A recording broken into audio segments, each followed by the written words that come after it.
Subscribe करें और bell दबाएं ताकि कोई खबर रह न जाए।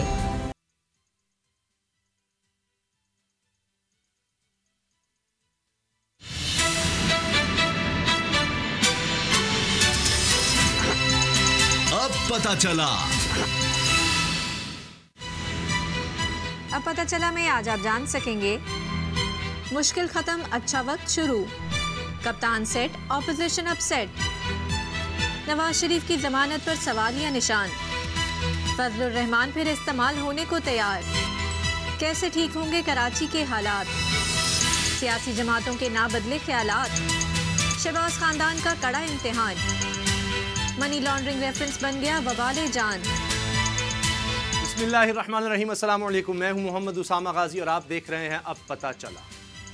आज तहरीक इंसाफ को हुकूमत में आए 2 साल मुकम्मल हो गए। हुकूमती खिलाड़ी इस 2 साल कारकर्दगी पर तहसीन के डोंगरे बरसा रहे हैं, तो अपोजिशन के तरकश से ताने, तिश्ने, इल्ज़ामात और तनकीद के तीर बरस रहे हैं। ये सच है कि किसी भी हुकूमत की कारकर्दगी जांचने के लिए 2 साल का अरसा बहुत कम होता है, लेकिन हकीकत यह भी है कि इन्हीं इक़दामात की बुनियाद पर आने वाले दिनों की मंजर कशी की जा सकती है। यह भी दुरुस्त है कि तहरीक इंसाफ को हुकूमत मिलने के बाद गैर मामूली हालात का सामना करना पड़ा। कर्जों की वापसी ने हुकूमत के हाथ बांधे रखे, तो कोरोना वबा की सूरत नाजिल होने वाले अजाब ने तब्दीली के सारे ख्वाब चकनाचूर कर दिए। तहरीक इंसाफ बड़े बुलंदोबांग दावों के साथ इक़्तिदार में आई थी। इंतखाबात से पहले कप्तान की दिलकश इंतखाबी पटारी से तो जाने क्या क्या बरामद हो रहा था, लेकिन सबसे ज्यादा 1 करोड़ नौकरियों और 50 लाख घरों का चर्चा था। लेकिन हालात ने ऐसा पलटा खाया कि लेने के देने पड़ गए। नौकरियां क्या मिलना थी, पहले वालों की भी छिनने लगी। सारे इंतखाबी नारों को छोड़ें, अगर वज़ीर-ए-आज़म इमरान खान अवाम की जान महंगाई से छुड़ा देते तो पाकिस्तानियों को सारे गम भूल जाते, लेकिन ये जिन वज़ीर-ए-आज़म के भी काबू नहीं आ सका। सितम ये हुआ कि जिस मामले का वज़ीर-ए-आज़म साहब नोटिस लेते गए, वही मामला अवाम के नशेमन पर बिजलियां गिराते चला गया। आटे का नोटिस लिया तो ये नायाब भी हुआ और महंगा भी। वज़ीर-ए-आज़म की नजर करम पेट्रोल पर पड़ी तो इसने भी आवाम की चीखें निकलवा दी। डॉलर, बिजली, गंदम, चीनी, किस किस सितम का जिक्र करें। ऑपोजिशन जो मर्जी कहे, लेकिन कड़वा सच यह है कि इन सब मामलात में तब्दीली सरकार की नालायकी, नाअहली और न तजर्बाकारी खुलकर सामने आई। पहला साल वज़ीर-ए-आज़म ने घबराना नहीं के नारे मारते गुजार दिया। दूसरा साल ये तसल्ली दी गई कि अच्छा वक्त बस आने ही वाला है, बस आने वाला है अच्छा वक्त। और आज विफाकी वज़रा की प्रेस कॉन्फ्रेंस का खुलासा भी यही था कि मुश्किल दौर गुजर गया, अच्छा वक्त शुरू हो रहा है। मेरी क्या हर पाकिस्तानी की दुआ है कि ये वक्त जल्द आए। इस हुकूमत ने कुछ भी अच्छा नहीं किया, ये सच नहीं।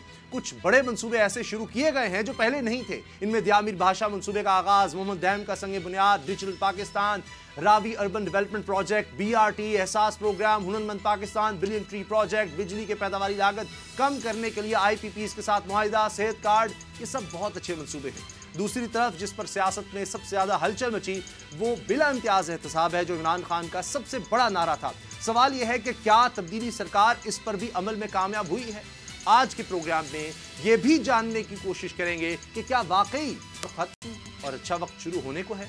साबिक वज़ीर-ए-आज़म नवाज शरीफ की सियासत में दिलचस्पी और कराची के मसाइल पर सियासतबाजी की भी खबरें लेंगे। आगाज करते हैं तब्दीली के पूरे 2 बरस से। असद खरल साहब, बाबर डोगर साहब मेरे साथ हैं। खरल साहब, कैसे रहे ये 2 साल? अब वाकई अच्छा वक्त आने वाला है? सच सच बताना आपने, अब ये आपको क्या नजर आ रहा है कि अब अच्छा वक्त शुरू होने वाला है? अच्छा, आपने सवाल के अंदर ही जवाब दे दिया, मुझे सवाल तो आप मौका ही नहीं दे रहे। आपने अच्छे वक्त से शुरू कर दिया है। क्लोजिंग सेंटेंस आपका ये है कि अच्छा वक्त शुरू होने वाला है। हाँ, बिल्कुल। 2 साल तक आप खुद जो बड़े सिंपैथाइजर हैं इस हुकूमत के, बहुत सारे आपने उनके इकदामात गिनवाए, उसमें पॉजिटिविटी भी, नेगेटिविटी भी, जो भी उनके इकदामात थे, अच्छे भी और जो कम अच्छे सर सिंपैथी होती तो मैं बुरे काम उनके क्या गिनवाने। अच्छा, अब मामला ये है कि आपने ये कहा है कि 2 साल के बाद अब क्या अच्छा होने वाला है। वो कहते हैं, अब मैं इसमें पंजाबी में किस तरह इसको एलाबोरेट करूं कि एक बंदा था, उसका नाम किसी जगह पे, वो 2-3 जगह बेचारा चेंज कर चुका था, तो हर जगह पे ना उसका नाम, उसी नाम से उसको पुकारते थे। अच्छा, तो वो कहता जी आप मुझे ये बताएं कि आपको मेरा नाम किसने बताया। जिस तरह आपने मुख्तलिफ इंट्रो के अंदर बातें की, तो उन्होंने कहा अपने कमा तो पहचाना जाना ना थे। गल है कि 2 साल के अंदर जो हुकूमत ने अब तक परफॉर्म किया है, मेरा ख्याल है बहुत सारी चीज़ें आपने बता दी कि अगर चीनी जो क्राइसिस शुगर है या शुगर बहरान है उसके ऊपर वज़ीर आज़म साहब नोटिस लेते हैं तो शुगर माफिया के ख़िलाफ़ तो कोई एक्शन नहीं होता। हाँ, अलबत्ता जो शुगर ख़रीदने वाले लोग हैं, जो आवाम हैं, उनकी जेबों से 100 अरब एक दफा निकल जाता है और उसके ऊपर जब तहकीकात होती है माफिया ने धमकी तो दी थी अगर हम पे हाथ डाला तो 110 रुपए की चीनी करेंगे किलो, 55 रुपए इसलिए वो अब रिएक्शन भी तो हो सकता है ना। 95 रुपए तक चीनी पहुंच जाती है, एक पे कमीशन, फिर इंक्वायरी और रिपोर्ट और ये सारा होता है। उसके बाद गंदम और आटे की तरफ ध्यान जाता है तो वो भी देखें कि गंदम वज़ीर-ए-आला पंजाब ने कहा है फसल उठाई जाती हमारे है, बर वक्त इक़दामात ने हालात को कंट्रोल कर लिया। अच्छा, उस्मान बुज़दार साहब की स्टेटमेंट है, उसकी बर वक्त यानी आप उनके बहुत बड़े बिलीवर हैं। नहीं मैं नहीं सर, मैं तो उनकी स्टेटमेंट आपको बता रहा हूं। मैंने कहा कि आप इतने मैं इसलिए मैं बड़े ध्यान से बोला हूं, मुझे पता था कि आप अभी फोन करके आप अभी फोन करके हमारा काम ये नहीं है, मैं इसलिए हम उनकी स्टेटमेंट कोई बात पूरी नहीं हो रही ये है। बता रहा हूं कि मतलब ये है कि ग्राउंड रियलिटी क्या है वो आप बता देते तो आपको फोन पर पूछ लेते हैं क्या रेट दे रहा था कि हम पूरी बात करेंगे तो हमको समझ आ जाएगी। अच्छा, ये साजिश हो रही है डॉक्टर साहब हमारे साथ। यानी कोई बात हम जब अवाम को बताने की कोशिश करते हैं, बीच में आप इंटरप्ट करते हैं, जनाब ये इतनी ज्यादती ना करें, अवाम देख रहे हैं। मामला ये है कि गंदम जो है अभी अप्रैल में होती है कटाई वहां से और मई में और जून मई में होती है पंजाब में। तो मई के अंदर अभी 1300 1350 रुपए गंदम जो है बड़ी मुश्किल से हमारी बिकी और उसके बाद क्या हो जाए जनाब, वो 1800 पे पहुंच गई गंदम। उसको ज़मीन निकल गई, आसमान खा गया, किधर गई, किधर से बॉर्डर सारी हुकूमतें इनकी। सिंध में चलो हुकूमत नहीं है तो पंजाब से निकल के जाएगा ना, सिंध में कश्मीर में कोई KPK में इनकी हुकूमत, PTI की, पंजाब के अंदर इनकी हुकूमत और माशाल्लाह जमादार से अचानक 20 साल बाद रिसालदार SP के रैंक पे पहुंच गए। उमर बुज़दार साहब वो भी बॉर्डर मिलिट्री पुलिस, उनके को सलेमान वाला मामला।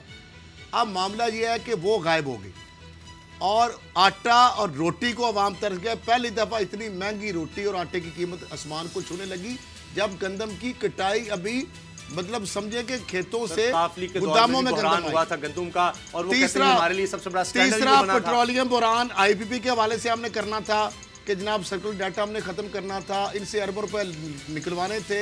एक रिपोर्ट बनी, मोहम्मद अली साबिक चेयरमैन ICCP। अच्छा, एक और अब पेट्रोलियम बहरान जो है उसके ऊपर एक कमेटी बन गई, कमेटी पे कमेटी बन रही है। 2 साल के अंदर वज़ीर आज़म साहब नोटिस लेते हैं, उस्मान बुज़दार साहब एक्शन में आ जाते हैं। मुझे ये बताएं, अवाम बेचारी परेशान हो गई है कि हमारे साथ हो क्या रहा है। 2 साल के अंदर क्या आपने उनको सस्ता पेट्रोलियम मसनूआत सस्ती दी? नहीं।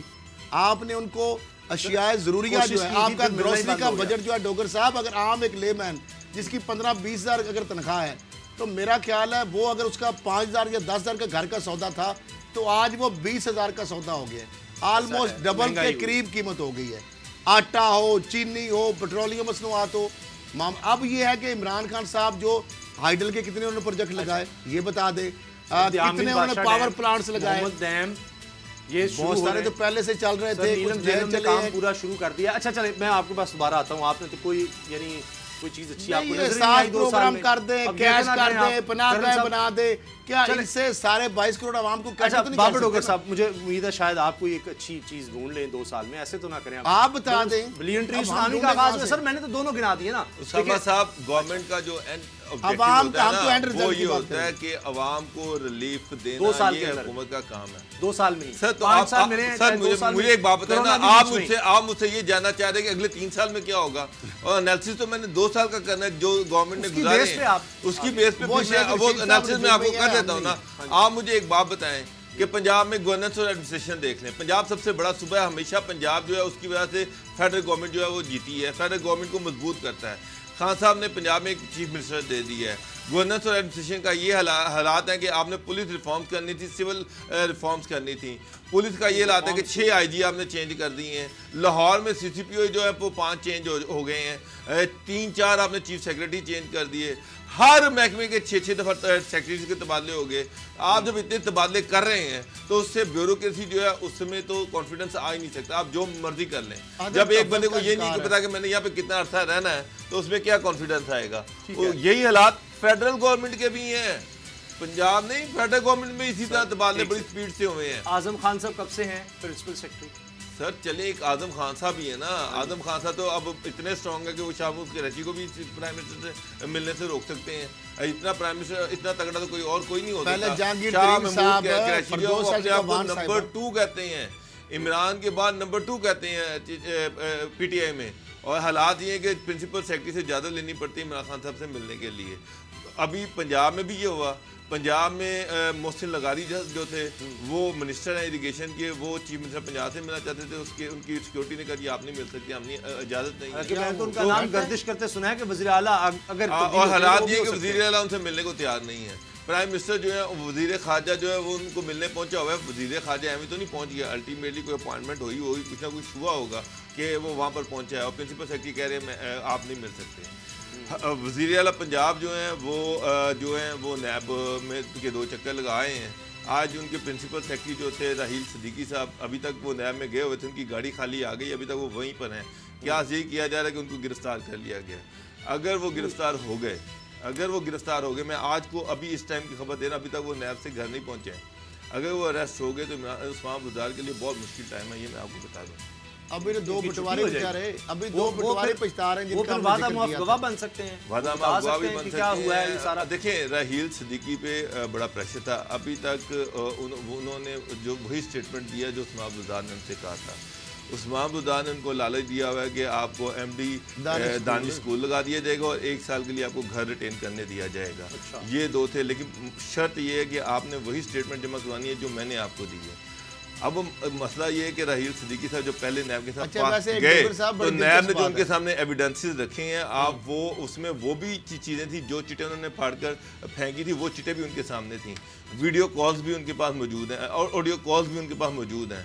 नैब के पास बहुत सारा एविडेंस है जिसको मेरा ख्याल है कि जिसको थोड़ा सा इसको और अपडेट करते हैं। राहील सिद्दीकी साहब जी अयाज पर प्लान गए थे, जो बुज़दार साहब ने तोता मैना कहानी उनको सुनाई थी, पढ़ाई थी, अपने लालच के लिए घर रिटेन कर लूँगा, MD बन जाऊँगा, वो उन्होंने जाके पूरी नैब को सुना दी। नैब ने इस तरह सुनी जैसे वाकई ही नैब बिल्कुल लेमैन है, उनको पता ही नहीं है।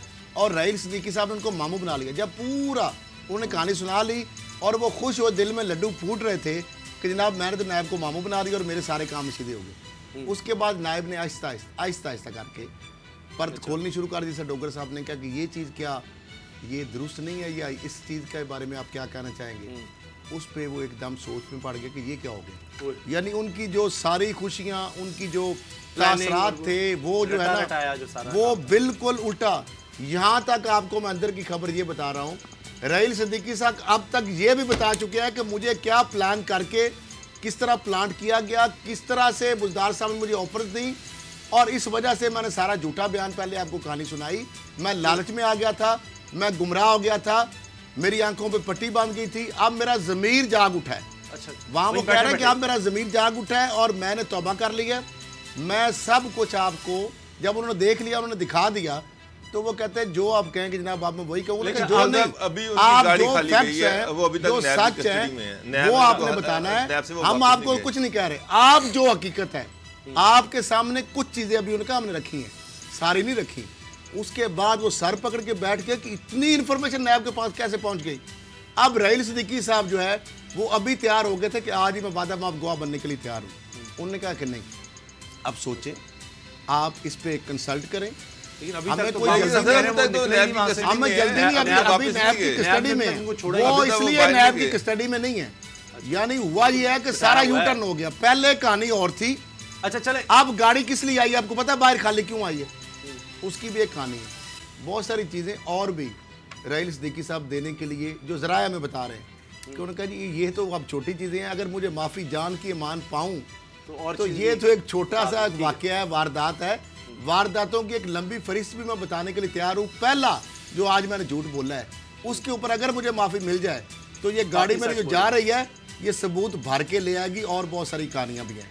अब बुज़दार साहब के 2 जो पटवारी चले हुए थे, इकबाल और दूसरे, वो पटवारी कहाँ रिपोर्टें हो गई, उन्होंने कहाँ क्या बताया और उनको किस तरह बुलाया गया था, बहुत सारी और कहानी। साउथ पंजाब के वजीर दोबारा ना, उसके अलावा उनके फ्रंटमैन जो मुबैना तौर पर बुज़दार साहब के बेनामी जो प्रॉपर्टीज हैं कुछ, उनके अजीज़ों कार, उनके ब्रदर इन लॉ हैं, उनके भाई हैं और मुख्तलिफ जो डोगर साहब तूर बुजदार की बात करते हैं, क्योंकि बुजदार साहब रहे तहसील नाज़म।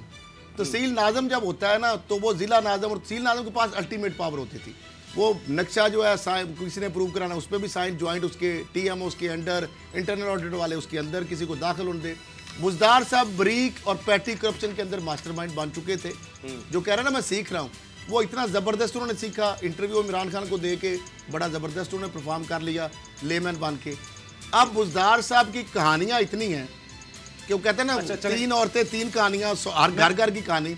बुजदार साहब का ये केस एक नहीं है, ये शराब से केस शुरू होगा, नजायज असासा जात का एक और रेफरेंस बनना है, पब्लिक ऑफिस होल्ड को गिरफ्तारी भी हो सकती है क्या उस्मान बुजदार साहब की गिरफ्तारी। अब मेरा ख्याल है बुजदार साहब खुद ही घर चले जाएंगे। मैं और इसके अंदर बहुत एक मसला है, इमरान खान साहब या तो उनको हटा देंगे सुबकी से बचने के लिए, क्योंकि उनके खिलाफ इतने एविडेंस आ चुके हैं, जो उनसे को सवालनामा दिया गया है, वो बुजदार साहब जिस दिन भर देंगे ना, और वो पब्लिक होगा, अल अमान अल हफीज, लोग कहेंगे ये अभी सीख रहे थे, और अगर ये खिलाड़ी होते, अनाड़ी, अगर ये अनाड़ी होते हो, ये डाल दिए काम। ऑपोजिशन की सियासत पर भी जाना है। अब मियां नवाज शरीफ साहब से टेलीफोन पर रब्ता हुआ है मौलाना फजलुर रहमान का।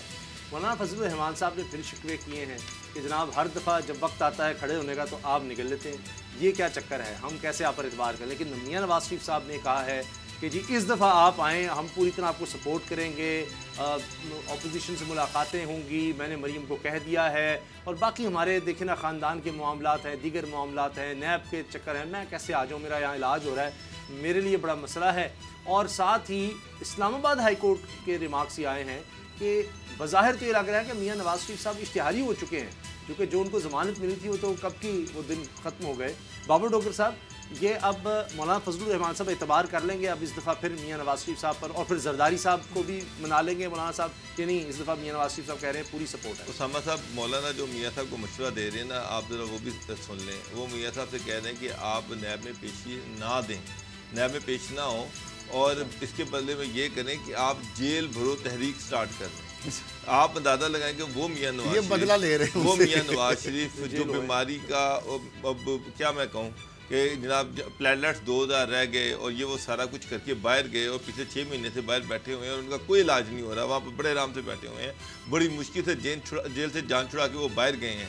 उनकी बेटी जो है वो बाप की यादत के बहाने वो उसकी बेल हुई, और वो घर में बैठी हुई है, और वो जेल से बड़ी मुश्किल से बाहर निकले हैं, ट्विटर उनके बंद हैं, खामोश हैं। उनको कह रहे हैं कि आप फिर दोबारा जेल में जाओ। आप उसामा साहब ये मौलाना की बजाय मियाँ साहब को ये मशवरा दें कि आप जेल भरो तहरीक स्टार्ट कर दें, जो कि मेरा ख्याल है मियाँ साहब हंस पड़े होंगे कि मियाँ साहब को ख्याल आया होगा कि कितनी मुश्किल ना जेल तो जान छुड़ाई और तू फिर आगे जेल में वापस। मौलाना साहब के अपने भी जाने का डर है, कुछ उनके मौलाना और शहबाज शरीफ, उनके अंदर इत्मीनान का शदीद फुकदान है। मौलाना शहबाज शरीफ पर एतबार नहीं करते। मौलाना चाहते हैं कि नवाज शरीफ से उनकी बात हो, नवाज शरीफ जो है वो उनको गारंटी दे, और नवाज शरीफ और मरियम ये दोनों जो है ना रिलायबल हैं, इनसे बातचीत हो सकती है। मरियम का इशू ये है कि मरियम ने चलें उस दिन बाहर आई हैं, उन्होंने एक प्रेस कॉन्फ्रेंस भी की, लेकिन उसके बाद वो फिर खामोश हो गई हैं।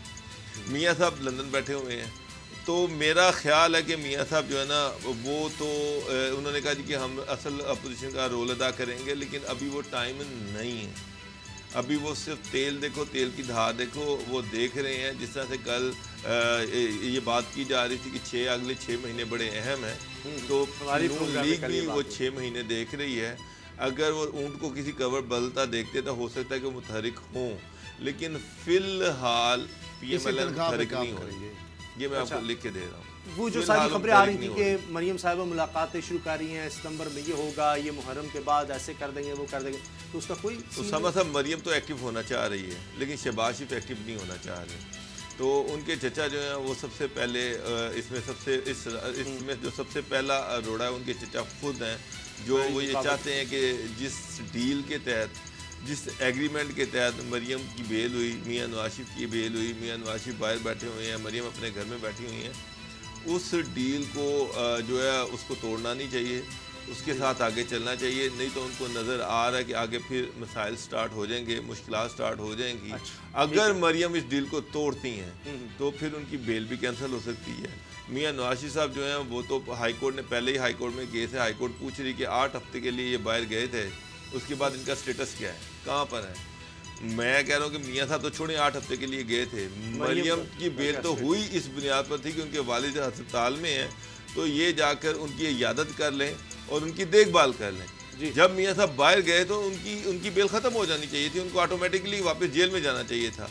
वो किस कैपेसिटी में बैठी हुई है, तो वो चीज़ जो सामने नज़र आ रही है वो ये है कि ये एक डील के तहत गए थे। मुझे ये भी पता है डील कहाँ पर हुई, उसकी कंडीशंस क्या हैं। अच्छा। और पहली कंडीशन ये थी कि मरियम भी खामोश रहेंगी और मियां साहब भी खामोश रहेंगे। अगर मरियम को सियासत का बहुत ज़्यादा उबाल आ रहा है तो ये एक चीज़ मैं आपको कंफर्म कर दूं कि ये मरियम के लिए और मियां नवाज शरीफ दोनों के लिए ख़तरनाक होगा। अच्छा। मरियम की जाती मुना में मीटिंग्स हो रही हैं, उसमें वो लोग जिनको शहबाज शरीफ कैंप के नहीं है और शहबाज शरीफ को पसंद नहीं करते, वो मरियम से ये कह रहे हैं कि अगर हमने इस वक्त सियासत ना की तो अब मरियम को लोग भूल जाएंगे, तो आपको सियासत में एक्टिव होना चाहिए। जबकि शहबाज शरीफ साहब नवाज शरीफ को ये समझा रहे हैं कि अगर मरियम सियासत में एक्टिव हुई तो मरियम सीधी जेल में जाएगी। अच्छा, और आप नवाज शरीफ के लिए भी मसाइल बढ़ जाएंगे। अब इसका फायदा नवाज शरीफ ने करना है। मरियम सियासत में इन होना चाह रही हैं, शहबाज शरीफ ये चाह रहे हैं कि वो अपने घर में रहें, सियासत में इन ना हो, और ये एक अजीब टसल चल रही है फैमिली। मेरी इत्तलात ये है कि मियां नवाज शरीफ साहब ने मौलाना फजल रहमान को कहा कि जी मरियम ही असल, मैं फैसले कर रहा हूँ लेकिन आगे मरियम ही होगी। तो फिर शहबाज शरीफ साहब तो कहीं नज़र नहीं आ रहे, लेकिन फिर ये कहा जाता है कि जो कुछ ये हुआ है सब कसूर मरियम नवाज साहिबा का है, और वो फिर अगर एक्टिव होती हैं तो फिर मतलब इसमें एक चीज़ बड़ी अहम है। अभी तक PMLN के अंदर शहबाज शरीफ कैंप ये समझता है कि नून लीग पे जो कुछ नून लीग के साथ हुआ, जो कुछ नवाज शरीफ के साथ हुआ, वो जो जेल में गए और उसके बाद ये सारा कुछ जो केसेस हुए, जो नैब खुल गई, ये जो इलेक्शन हार गए, उसकी अगर कोई जिम्मेदार है तो मरियम नवाज है। डिस्क्वालिफिकेशन भी सब कुछ की जिम्मेदार, वाहद जिम्मेदार मरियम नवाज है। और शहबाज शरीफ जो गेम चेंजर अपने आप को समझ रहे थे, उन्होंने मरियम को एक तरफ से कॉर्नर कर दिया कि जी डील है, 5 साल हमने पॉपुलर तो पूरे करवाने हैं, आपने बाहर नहीं निकलना। शहबाज शरीफ नहीं है, मरियम भी पॉपुलर है नून लीग। देखिए उसामा साहब, बात ये है कि वोट बैंक की बात की जाए तो वो नवाज शरीफ का है, शहबाज शरीफ साहब का नहीं। अगर आप क्राउड पुलर की बात करते हैं तो वो शहबाज शरीफ से ज़्यादा मरियम साहबा का जो है जुलूस आप इकट्ठे कर लेती है। जिस तरह भी है, जो भी है, जो कहानी है, उसके बाद जो जिस तरह फैज़ल हसन चौहान साहब ने इल्ज़ाम लगाया कि इतने पैसे दे के लोगों को बुलाया, फूल फेंकने वाले कौन थे, इस तरह लाए गए। मामला ये है कि जो डोगर साहब ने बात की है, मैं उसको इंडोर्स भी करता हूँ, एग्री भी करता हूँ कि मरियम साहबा जो सेल्फ अपने ऊपर उन्होंने रिस्ट्रिक्शन लगाई हुई, उनका जब दिल करे ट्विटर चल पड़ता है, बंद हो जाता है। नवाज शरीफ साहब अपने एग्जाइल में है, ये आगे थोड़ा सा बताऊंगा। ये शहबाज शरीफ साहब क्यों परेशान हैं। के बाद आगे प्रोग्राम में हमने कराची की भी बात करनी है कि स्टेटमेंट कुछ आई कि तीनों पार्टीज इकट्ठी बैठ जाएंगी, लेकिन पता ये चल रहा है के वज़ीर आला वहां भी पेश हो रहे हैं, ना PTI और ना ही पीपल्स पार्टी को एक दूसरे के साथ चलने को तैयार नहीं है। वफाकी वजीर हमारे साथ होंगे इस बारे में बात करने के लिए, MQM के रहनुमा हैं। ब्रेक के बाद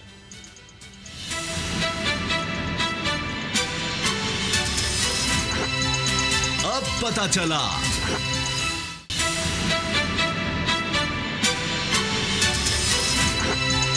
अब पता चला कराची के मसाइल कौन हल करेगा, कैसे हल करेगा। हाल ही में खबर आई कि तीनों जमातें मिलकर हल करेंगी, एक कमेटी बना दी गई है, लेकिन फिर वज़ीर आला सिंध ने कह दिया कि सवाल ही पैदा नहीं होता, किसी से हम कोई एग्जीक्यूटिव पावर शेयर करेंगे ही नहीं, अगर किसी के दिमाग में ये चीज़ है तो वो निकाल दे।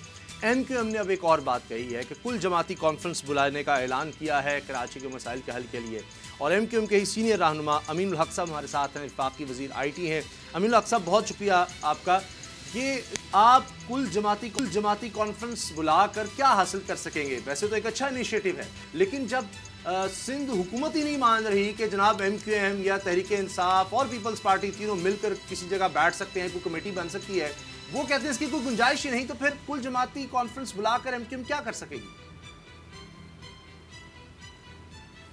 उसामा, आजकल कमेटी से निकलकर बहुत सारी सियासी पार्टी कभी कोई ऑल पार्टी कॉन्फ्रेंस, कोई मल्टी पार्टी कॉन्फ्रेंस की बातें कर रही हैं।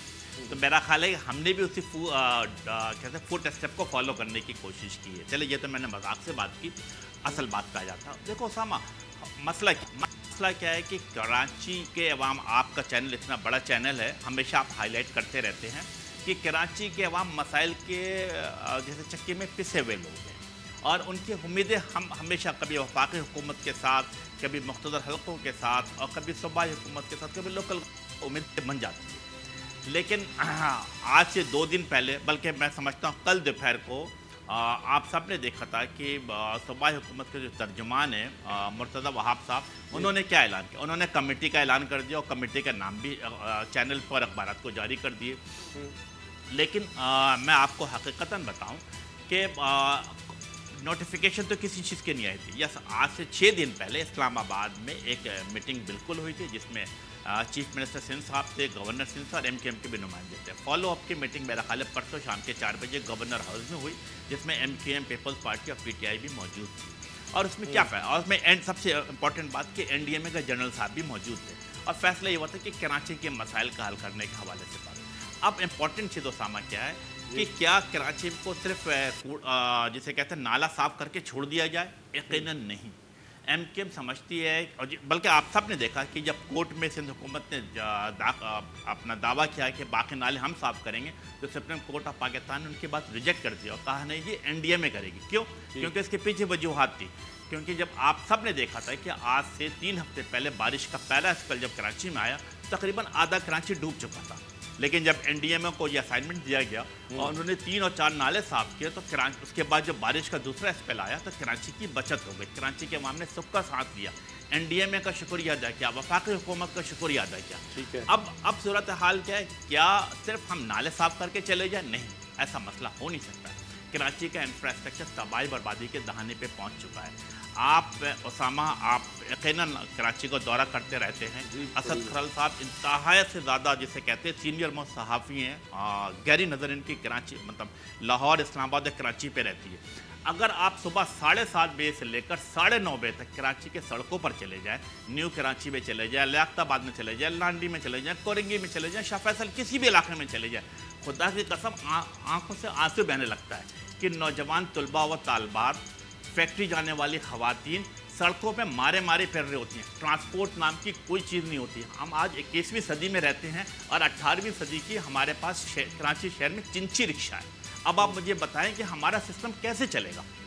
कराची के अवाम, आधे ज़्यादा अवाम जो पानी के बूंद को तरस रही होती है, जिसे कहते हैं कि इलेक्ट्रिक ने हमारे जीना हराम किया हुआ है, हेल्थ के सिस्टम मौजूद नहीं है, कराची के नौजवानों को नौकरी नहीं मिलती है, कराची के नौजवानों को प्रोफेशनल कॉलेज में दाखिला नहीं मिलता है। तो हमारी तो ये ख्वाहिश थी कि इन तमाम चीज़ों को, तमाम मैटर को सॉल्व किया जाए, लेकिन हुआ क्या? हुआ इसका उलट। कल आप सब ने चीफ मिनिस्टर साहब की तकरीर सुनी, मतलब उन्होंने जो प्रेस कॉन्फ्रेंस की, ये तमाम तैयारियां क्या थी? कराची के मसाइल के हवाले से। लेकिन कल चीफ मिनिस्टर साहब ने अपनी पूरी प्रेस कॉन्फ्रेंस में कराची के मसाइल की बात नहीं की, बल्कि पूरे पाकिस्तान को धमकी दी उल्टा कि धरती माँ को तकसीम नहीं होने देंगे।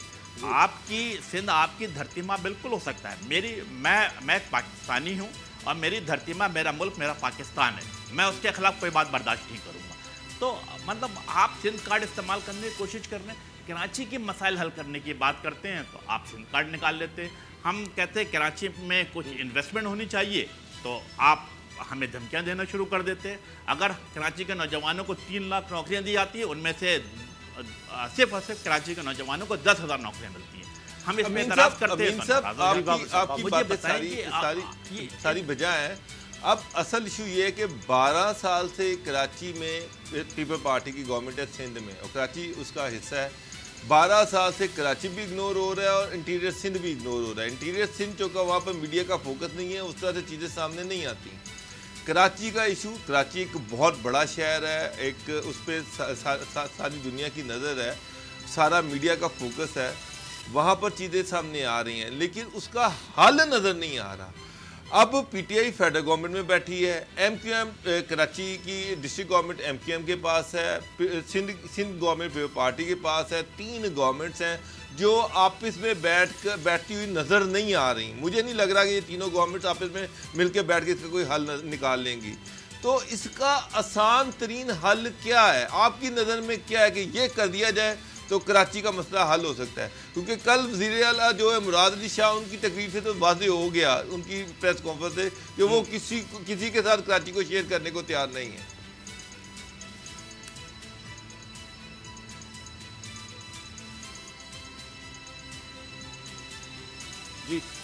जी अमीन साहब।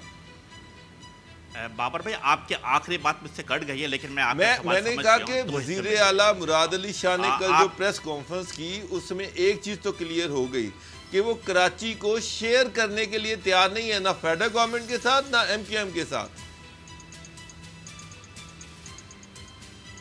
बिल्कुल ठीक है। देखिए अब आपने पूछा मसाइल हल क्या, मैं पहले उस पर आ जाता हूँ। देखिए 2003, 4, 5, 6, 7, 8, 9 तक MQM के पास सिटी गवर्नमेंट मौजूद थी और फिर आप सब ने देखा कि कराची में तेज़ी से तरक्याती काम हुए, फ्लाईओवर हो, अंडरपासेस हो, रोड हो, ग्रीन बसेस हो, मतलब एक निज़ाम चल पड़ा था। और फिर आपको याद होगा कि उस वक्त जो चीफ जस्टिस थे सुप्रीम कोर्ट के, उन्होंने भी इस बात को तारीफ़ की थी। अब उसके बाद होता क्या, होता यह है कि सिंध हुकूमत ने अपनी अदवी अक्सरियत की बुनियाद पर 2013 में सिंध लोकल एक्ट में तब्दीली लाई और वो तब्दीली इस तरह लेकर आए कि वो तमाम रेवेन्यू जनरेट करने वाले इदारे जो कि कराची मेट्रोपॉलिटन कॉर्पोरेशन के पास थे वो तमाम के तमाम अपने पास ले लिया। अब इसमें दो चीज़ें बाबर भाई, इसमें नंबर 1 18वीं तरमीम के बाद वफाक से आपने तमाम इख्तियारात अपने पास ले लिए और उसके बाद नीचे इख्तियारात देने के बजाय जो बलदियाती मुंतखब नुमाइंदों के पास इख्तियारात थे वो भी आपने अपने पास ले लिए, यानी कराची को डबल नुकसान, यानी फेडरल से सिंध गवर्नमेंट के पास चला गया और लोकल गवर्नमेंट के भी इख्तियारात छीन लिए। उसके बाद वो तमाम इदारे जाए कराची डेवलपमेंट अथॉरिटी हो, मली डेवलपमेंट अथॉरिटी हो, Karachi water and sewerage board हो, इसके अलावा जितने भी इदारे थे, ये सबसे बड़ी बात है मास्टर प्लान तक कराची के मेयर से खास आपसे छीन लिए। अब करना क्या है, अब हमें लाजमी तौर पे मैं समझता हूँ कि मिल बैठ करके, और इसमें मीडिया का भी किरदार यकीनन होगा, इस मुक़्तदर हल्कों का भी होगा, वफाकी हुकूमत का भी होगा कि हर सूरत में हमें उस सिस्टम को तब्दील करना है। जब तक वो सिस्टम तब्दील नहीं होगा, कराची में, हैदराबाद में, और आपने कहा कि मैं लाड़काना को भी इसमें शामिल करता हूँ, सक्कर को भी शामिल करता हूँ, मीरपुर खास को भी शामिल करता हूँ। देखिए जब हम ये कहते हैं कि लोकल गवर्नमेंट के इख्तियार दी जाए तो मैं कराची की मेयर की बात नहीं करता बाबर भाई, मैं लाड़काना में की मेयर की भी बात करता हूँ, मैं बदीन और नवाब शाह के चेयरमैन की भी बात करता हूँ। आप उनको लोकल गवर्नमेंट एक्ट में तब्दीली लेकर आए, इख्तियारात मुंतखब बल्दियाती नुमाइंदों को मुंतखब करें ताकि लाड़काना के अवाम को, बदीन के अवाम को सिंध सेग्रेटेड जाने के बजाय उनके मसाइल, उनके शहर, आप तो कोशिश कर रहे होंगे MQM कह रही कुल जमाती एक कॉन्फ्रेंस बुलाने का, लेकिन जब ये बड़ी जमातें इनके स्टेक्स हैं वही नहीं इकट्ठी बैठ पा रही या सिंध हुकूमत ही नहीं चाह रही जो भी, तो कुल जमाती कॉन्फ्रेंस के पास कोई इख्तियार नहीं होगा। क्या 149 हल है आर्टिकल 149, क्योंकि गवर्नर सिंध भी इसका इशारा देते हैं, विफाकी हुकूमत के कई वज़रा भी इसका इशारा देते हैं कि जनाब ये फिर यही है कि विफाक कुछ ना कुछ करे और इंतजामात कोई अपने हाथ में ले, फिर कोई तब्दीली या कोई बेहतरी आ सकती है। क्योंकि अमीन भाई लोकल गवर्नमेंट में एक्ट में जो भी तब्दीली करनी है वो तो सिंध गवर्नमेंट ने करनी है और वो किसी सूरत में नहीं करेंगे, ये आपको भी पता है, मुझे भी पता है। तो अब इसके अलावा इससे हटके क्या इलाज है?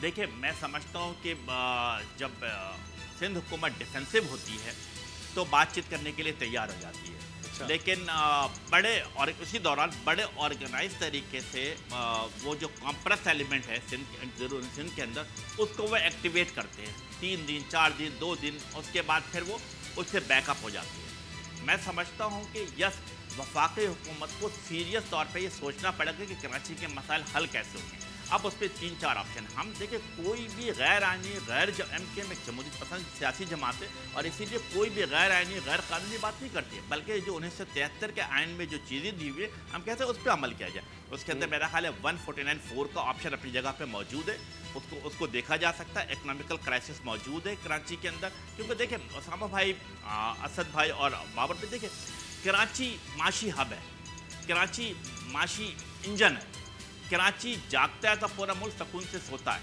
कराची कमाता है तो पूरा मुल्क जिसे कहते हैं वहाँ के सिस्टम चल रहा होता है। तो हम सबों को कराची की तरफ तवज्जो देने की बहुत ज़रूरत है। आज अगर सपोज कराची अगर 100 अरब रुपए कमा के वफाक को दे रहा है, अगर ये तमाम चीज़ें कराची का इंफ्रास्ट्रक्चर बेहतर हो जाएगा, मेरे लोग वक्त पर अपनी फैक्ट्रियाँ पहुँचेंगे, मेरे लोग वक्त पर अगर क्या कहते हैं अपने ऑफिस पहुँचेंगे, तो मैं समझता हूँ 100 अरब के बजाय एक सवाल 149 का जो पार्ट 4 है वो सबसे मजबूत हल है इसके लिए, ये इसका जवाब आप अच्छा, इसका जवाब हम लेंगे इस ब्रेक के बाद। हमारे अमीनुल हक साहब भी हमारे साथ हैं, ब्रेक के बाद मिलते हैं।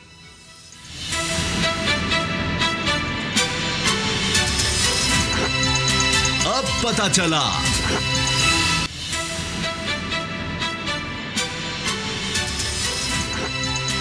अब पता चला।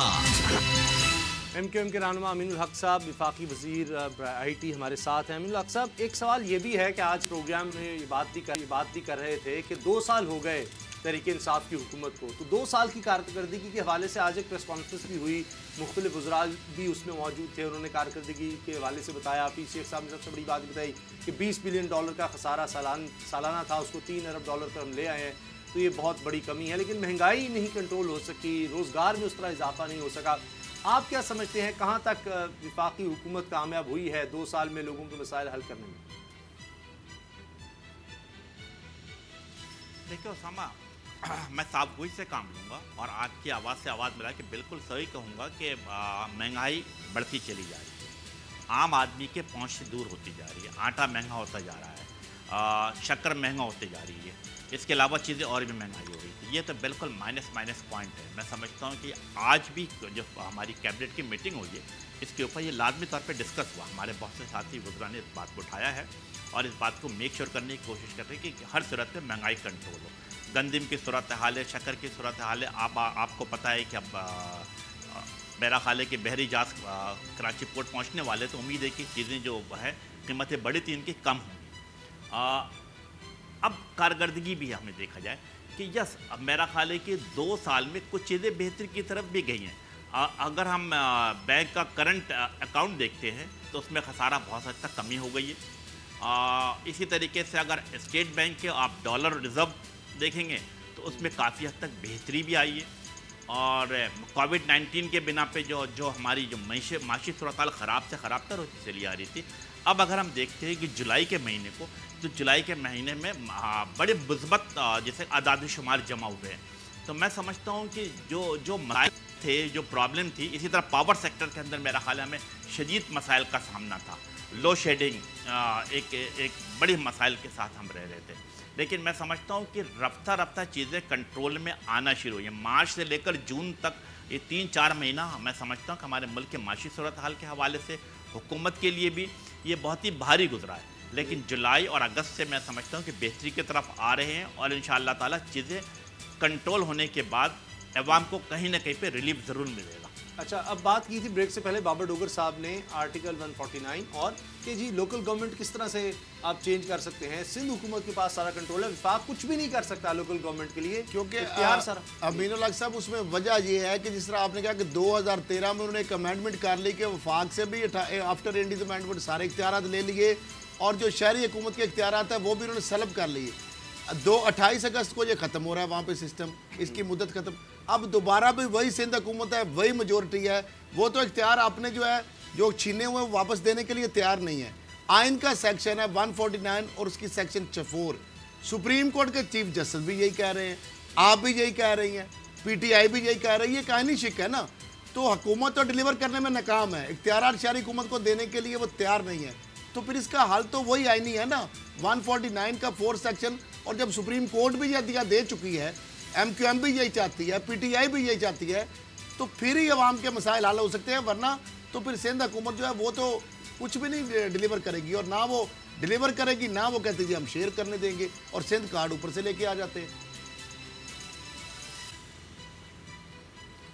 जी बाबर साहब, आप बिल्कुल दुरुस्त फरमा रहे हैं। हम देखिए MQM का मकसद भी यही है कि सिंध के मसाइल हल किए जाए और बिलखसूस जो कराची में जो इंफ्रास्ट्रक्चर तबाही बर्बादी के दहाने पर उसको बेहतर से बेहतर किया जा सके। इसके लिए हम सिंध हुकूमत से सिंध के अवाम, कराची के अवाम, शहरी सिंध के अवाम अब मायूस हो चुके हैं और उनके अंदर तेज़ी से, मैं कह रहा हूँ, वो तेज़ी से एहसास महरूमी पैदा हो रही है। वो अब सवाल करते हैं कि हम तमाम जिसे कहते हैं अखलाकी, सियासी, आइनी, कानूनी रास्ते अख्तियार करने के बावजूद हमारे हाथ में कुछ भी नहीं है। तो मैं समझता हूँ कि ये 2 चीज़ें बड़ी इंपॉर्टेंट हैं। एक, यस, वफाकी हुकूमत के साथ मेरा ख्याल है मशावरत का अमल जारी है और मैं समझता हूँ कि आने वाले दिनों में कोई ना कोई इसका रिजल्ट निकलेगा। नंबर 2, जो आपने उसामा ने पहले भी सवाल पूछा था और आपने दोबारा उसको रिपीट किया कि ऑल पार्टीज कॉन्फ्रेंस के हवाले से, देखिए हम सिंगल पॉइंट एजेंडा रखना चाहते हैं कि कराची या शहरी सिंध के मसाइल को हल कैसे किया जाए।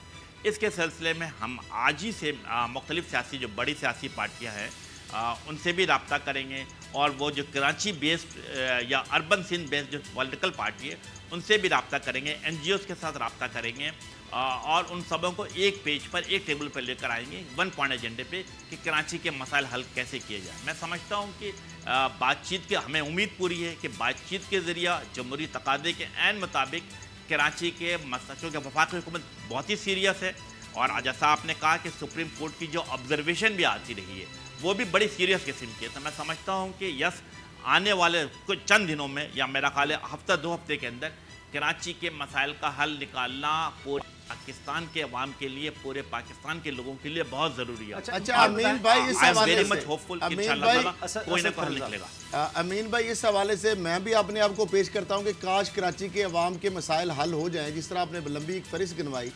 क्या MQM इस हवाले से तैयार है कि सुप्रीम कोर्ट में जो केस ज़ेरे समात है उसके अंदर हम पार्टी बांध के चीफ जस्टिस ऑफ पाकिस्तान को कहें कि जनाब ये मसाइल के हल के लिए ये आईनी जो शिक भी मौजूद है, पीपल्स पार्टी डिलीवर भी नहीं कर रही, ना इख्तियार वो दे रही, ना खुद डिलीवर कर रही। आज वज़ीर आला सिंध पेश हुए हैं नैब के सखर में 2 से 3:30 बजे। 15 अरब की, आपको इन्होंने पता है एक सिस्टम चलाया, गंदम जो खुर्दपुरी 13.5 अरब की 13.5 अरब की प्ली बारगन कर चुके हैं, 1.5 अरब रह गया रेफरेंस। और निसार खोड़ो साहब आज CM साहब बता गया है जनाब, वो तो निसार खोड़ो साहब ने किया है, वो मिनिस्टर खुराक थे, कि लोगों को कहा कि आप 6 माह के पोस्ट डेट चेक के गंदम उठा लें, उसके बाद कोई बैंक गारंटी वो ज़मीन। तो अब मामला ये है कि वो तो सीरियस ही नहीं है, तो फिर सुप्रीम कोर्ट ही एक बात फॉरम है, क्योंकि CM साहब जो यही वज़ीर आज़म कहते हैं, आप कैबिनेट में भी होते हैं, वहाँ वो कुछ और बयान देते हैं, जो ही सिंध की सरजमीन में पहुँचते हैं पता नहीं उनको कौन कोई आगे से नई एक पट्टी चल जाती, वो और बयान बिल्कुल मुकर जाते हैं सारे बातों से। अच्छा, अभी शिबली फराज साहब वज़ीर इत्तलाआत भी ये कह रहे हैं कि वज़ीर आला मुराद अली शाह खुद को गैर महफूज समझते हैं, PTI कहीं डिलीवर करती है तो उनको ये खौफ लाहक हो जाता है। तो कराची के अवाम का इसमें क्या कसूर है? जी अमीन उल हक साहब। जी असद खरल साहब, आपने बहुत ही चुपता हुआ सवाल किया है। बिल्कुल आप वजह फरमा रहे हैं कि MQM पाकिस्तान फरीक बन सकती है या नहीं बन सकती। मैं आपको अर्ज़ कर दूं कि आज से तकरीबन 1.5 साल पहले MQM पाकिस्तान ने पाकिस्तान सुप्रीम कोर्ट में आर्टिकल 140A पे अमल कराने के सिलसिले में सुप्रीम कोर्ट में पिटीशन दाखिल की थी। अनफॉर्चुनेटली आज तक उस पर उसकी हियरिंग नहीं पाई। हमने पिछले दिनों जब हम वफाकी हुकूमत के वज़रा कराची के दौरा कर रहे थे, हमने उनसे मुलाकात में ये अर्ज़ किया कि आप भी इस पर पिटीशन दाखिल करें। और मैं समझता हूँ आप पाकिस्तान का सबसे बड़ा चैनल है, ये जानकर खुशी होगी पाकिस्तान के अवाम को कि वज़ीर आज़म पाकिस्तान ने खुद उस पिटीशन में फरीक बने, जिसके अंदर असद उमर भी थे कि आर्टिकल 140A के फौरी पिटीशन हियरिंग की जाए। लेकिन 6 महीना गुजरने के बाद भी उसकी हियरिंग नहीं थी। तो मैं आपको अर्ज़ करूं कि पिछले कैबिनेट मीटिंग में ये बात मैंने उठाई और वज़ीर आज़म काइंड एनफ जो सबकी बात सुनते भी हैं, उन्होंने फौरी तौर पर अटॉर्नी जनरल को हदायत जारी करने के लिए कहा कि सुप्रीम कोर्ट से रिक्वेस्ट की जाए कि आर्टिकल 140A के हवाले से जो MQM और PTI की जो पिटीशन है उसकी फौरी समाअत की जाए। तो हमें उम्मीद है कि इंशाअल्लाह ताला इसकी समाअत होगी और कोई ना कोई मुस्बत नतीजा निकलेगा। तो यस, हम पर उम्मीद है। अमीन हक साहब, ये बताएं जो APC आप बुलाने का इरादा रखते हैं ऑल पार्टीज कॉन्फ्रेंस में, पाक सरजमीन पार्टी, पीपल्स पार्टी को भी दावत दी जाएगी और आपको उम्मीद है वो भी आएंगे?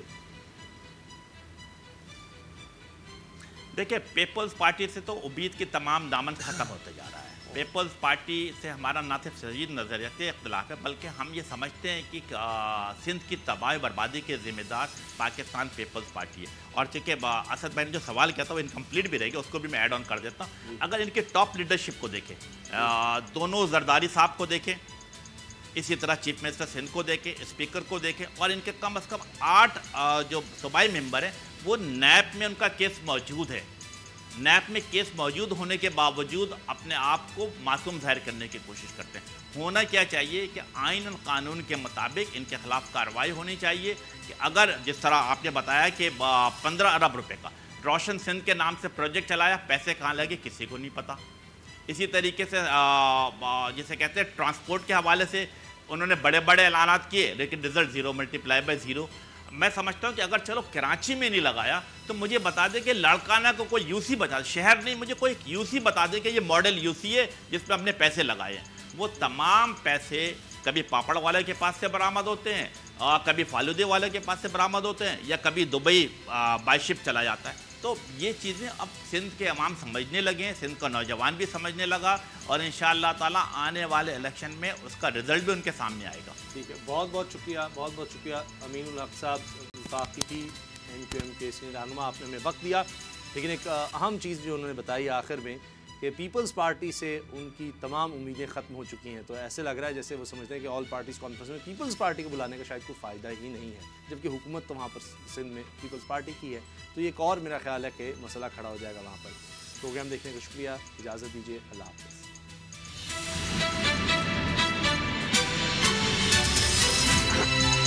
अब पता चला। सब्सक्राइब करें और बेल दबाएं ताकि कोई खबर रह न जाए।